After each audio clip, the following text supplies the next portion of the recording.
One of my viewers, Zuditaka, likes to use the phrase amnesia of infancy, right? The amnesia of infancy is not an excuse for any other human rights violation, be it female circumcision, burning with cigarette butts, beating, raping babies, shaken baby. It's not the amnesia of infancy. When people claim he won't remember it, I have other issues with that too. The biggest of which being I realize I'm circumcised every time I look down.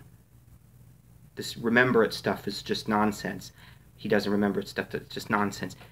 Anyway, that's his context of the use amnesia of infancy. I should make a video devoted entirely to that because it's a topic that needs to be covered. We actually have another dual meaning video title here, which is another use of amnesia in regards to the circumcision debate.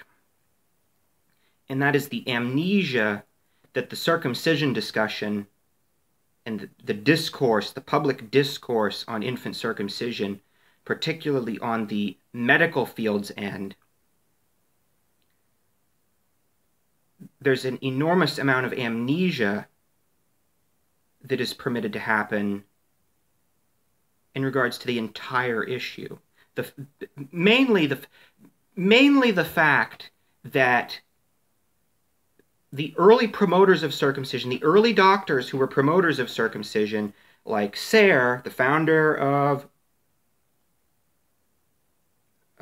the American Medical Association, and Kellogg, and other people at the time, and for quite some time, up into the 30s and 40s at least, the benefit of circumcision was in the physical destruction of the boy's sex organ and his sexuality and his sexual ability, literally the ability to masturbate.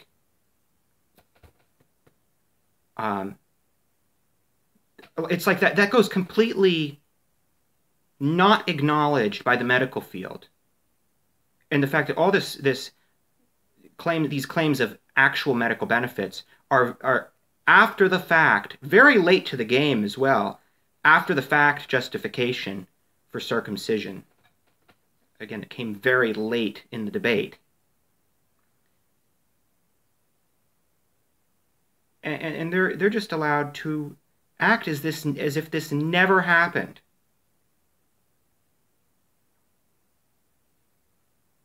They need to be held responsible for this. They'll deflect. If you say, well, Maimonides said, they'll say, oh, what are you quoting religious figures?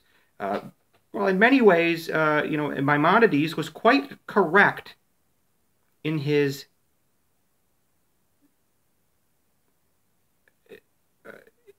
description of what circumcision actually did, as well as several other less talked about Jewish scholars who wrote about circumcision.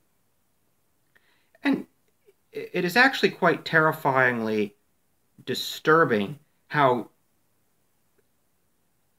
efficacious circumcision actually is in destroying masturbation behavior in young boys.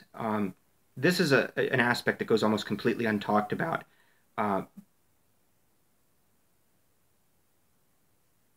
Just the fact that there's no feeling down there. It's almost a topic of another video.